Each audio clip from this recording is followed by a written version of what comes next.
Talk about your personal life a little bit. So you are originally from Ghana, and then you told us when you was 5 years old, you moved to the Netherlands. So how was William growing up? How was your life like? Fighting, a lot of fighting, a lot of on the streets, hanging out. I played soccer.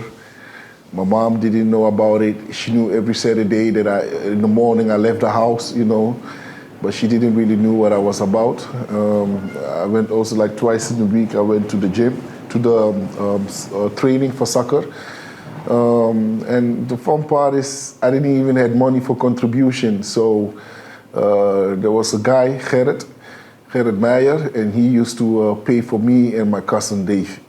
So he used to pay our contribution for us, and he the only thing he wanted back was for us just to play and to try to win shows, try to win competition, and that's what we did for him. So we could win a competition sometimes with 12-0, or 6-0 and that kind of stuff, and we were really good, But we guess we had no opportunities. Our parents had not that big wallet, to support us in that. They didn't even do what we was about, So the guy, and even after when we won, every time we won, he would give everybody fries with, how you call that? With those drink, how you call those drink? With those, it's like a lot. Yeah, it's with like AACE, we call it AAA. It's like a juice for kids, right? Yeah, it's like a lot of sugar in it, Yeah, so yeah, that was fun times. So later on, when I grew up. In Amsterdam? Yeah, I started getting into trouble, and my mom sent me back to Ghana for a year. Stayed there in Ghana, trained with car parts and that kind of stuff. That's how I got into training, actually. And once I got back, I was a bit angry, because my mom tricked me to go over there. It was supposed to be a vacation, and I stayed there for almost a year, So I was like, okay, you want to go this way? And I think second week at school, I got kicked off school. In Ghana? No, here in Holland. Yeah. So that's when I came back from Ghana. Oh. Yeah, because my grandmother made a video, telling my mom that I'm doing good. She need to get me back over here, this and that. Yeah, she was lying. So she always told me, see what I've done for you? Don't forget me when you go back there. And I said, no, Grandma. She said that she died in 2015. And so when I came back, I was like even worse. I got kicked out of school after 2 weeks. I had a talk with the headmaster of the school, and he was like insulting me in front of my mom. I'm stupid, and nobody's gonna take me. No school gonna want me. So I started fighting him and beating him up in the office. And then my mom came between us, and then I left.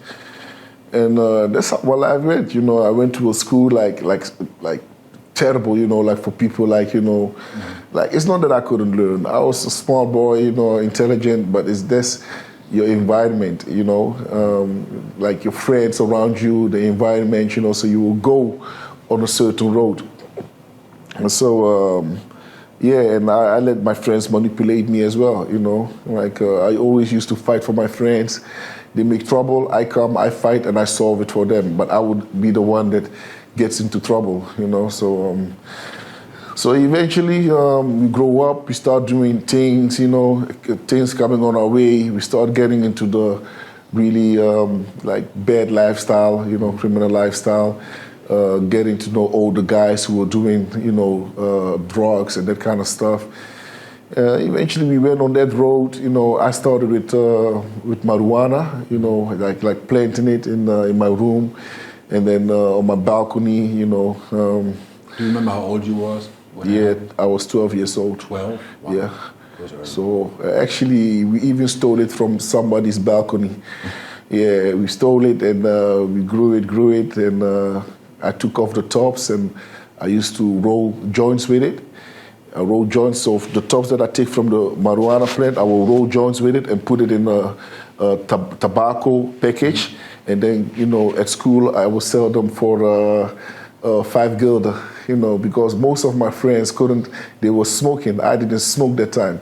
So they couldn't get into the coffee shop, you know. So every time they would ask me to go to the coffee shop. So that's how I came on that idea. I'm like, oh, I might as well make money with it, you know. So that's how I did. And then from marijuana, it went to, you know, bigger things. And then eventually, you know, I got even in a gang.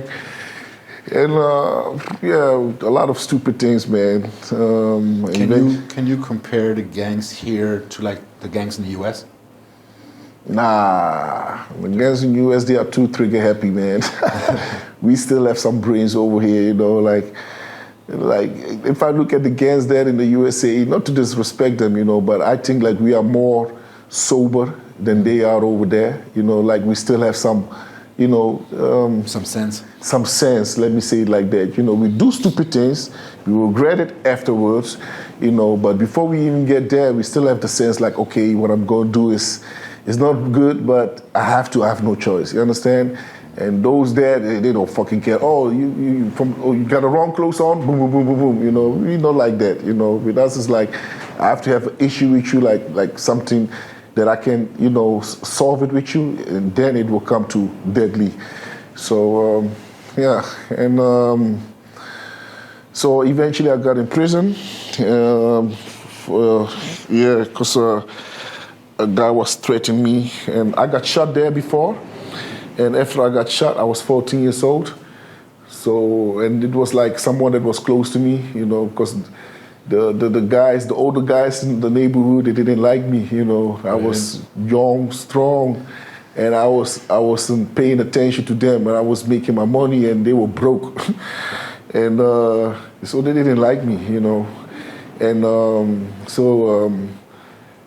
one of these guys who they looked up to, he really hated me, you know. So they like manipulate one guy, my neighbor, you know, to kind of shoot me, you know, so he could be a part of them. You understand? And that's how it happened. I got shot then, and I still laugh about it, you know, when I think about it, because it went on a funny way. But anyway, later on, you know, from that going, I got paranoid, you know, like I didn't let anybody come close to me. I was cautious, you know, one little thing and I would just explode.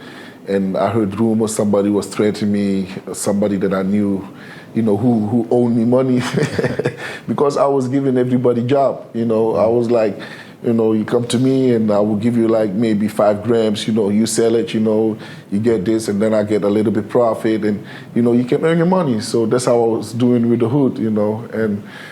And this guy was playing me, and then later on I heard he was threatening me with a gun. He showed a gun to a friend of mine, and that was his mistake, you know, because I just got shot like less than a year before that, you know, and I was like, this will never happen again. You understand? I will always be. Where did you get hit when you got shot? Excuse me? Did you get hit when you got shot? Yeah, of course. Yeah. Like close to my 5 centimeters from my heart away, and it came from the back, from the, yeah.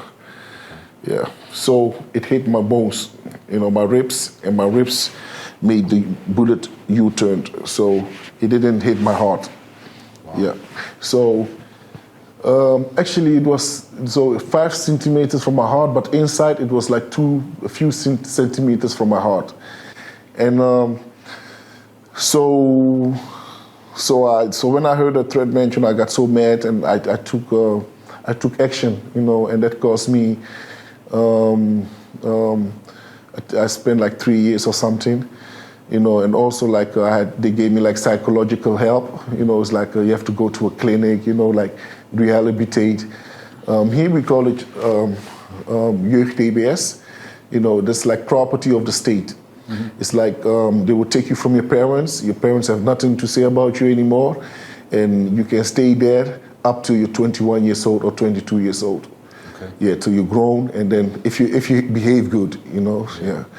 So, but I was lucky. I came after 3 years. You know, the first semester, because they do it like every 2 years, you will get like evaluation, and the first one, I was good. So then I got out and, you know, focused on gym training, because I was doing that inside as well, got some diplomas for fitness.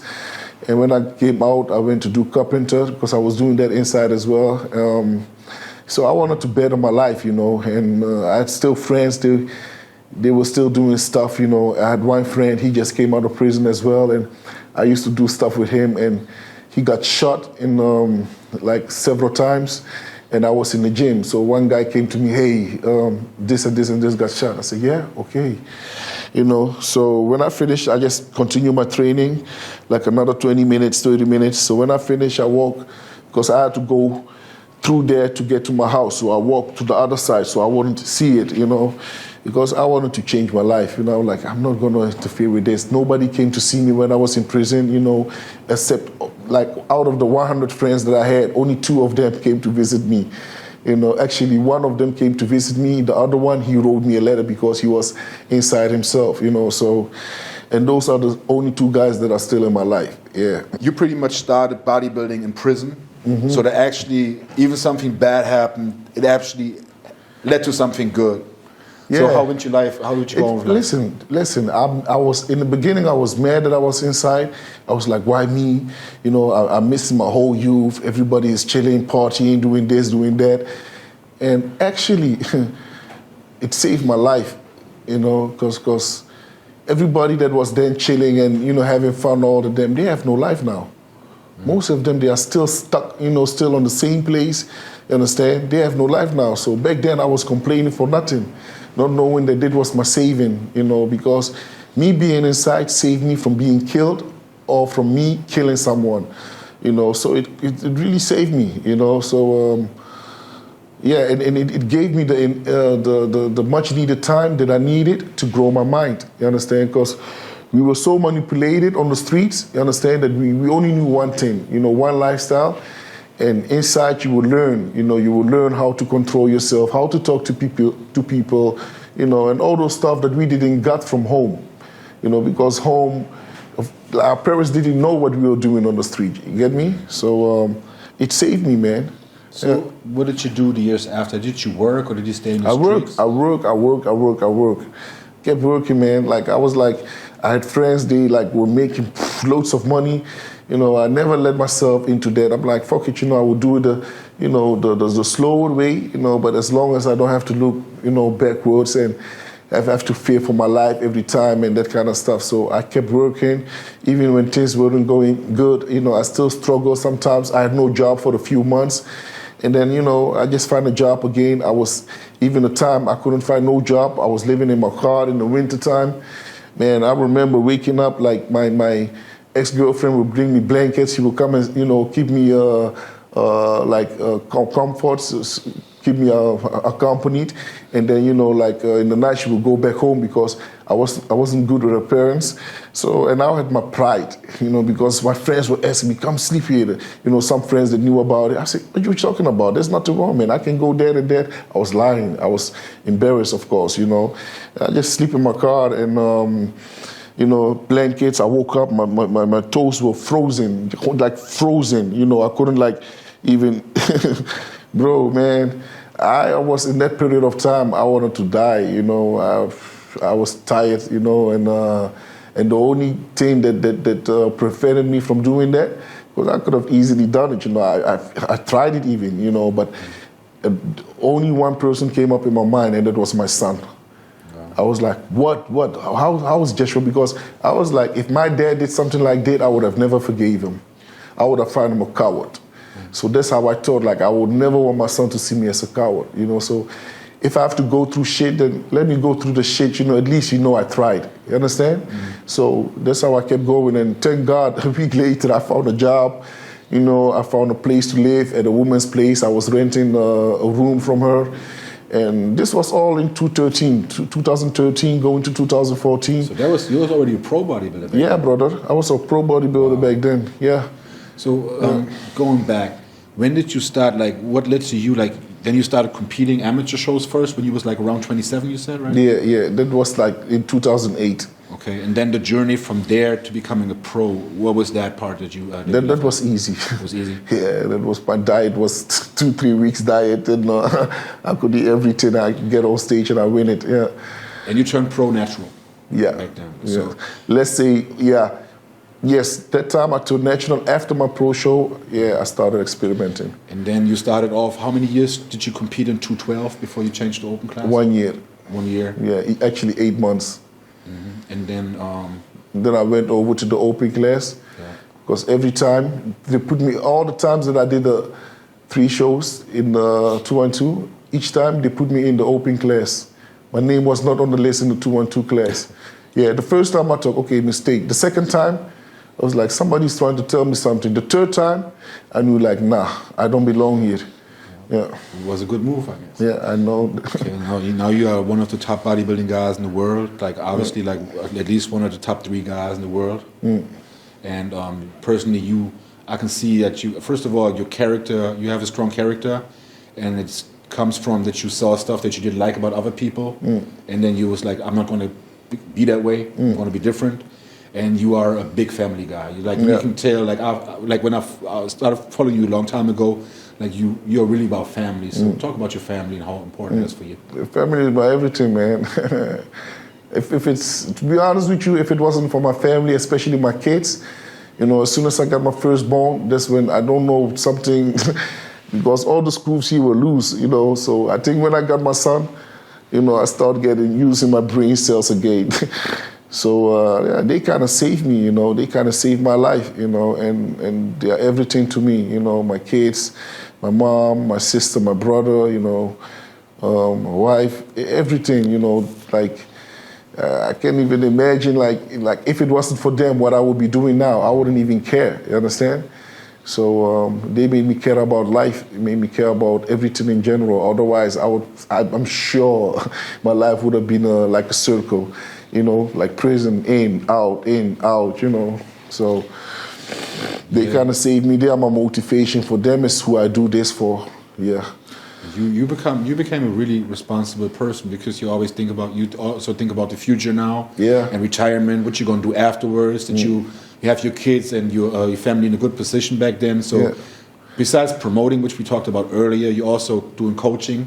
Yes. So if people are interested, how they can contact you? And they can contact me through my email. It's williambonac.com @icloud.com.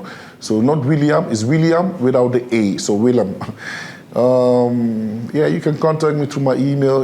I will get back to you, and if it fits, we can work together. Yeah. And you do, of course, you do, guys. You're getting ready for shows. Yes. But you also have something where you have guys that want to do bodybuilding, but they don't want to have the full package. You have something in between. Yes, I have for everything, for for regular people, lifestyle. I have, for competitors. I have for, anything that's related to the sport. I can help people with to achieve their goals. Yeah. Okay, that's and I have my degrees for it as well, so it makes it easier. And what do you think about the future? How many years are you going to keep on doing bodybuilding on this level? I said that yesterday to my coach, that I think I can go on for another 5 years, definitely strong. Yeah.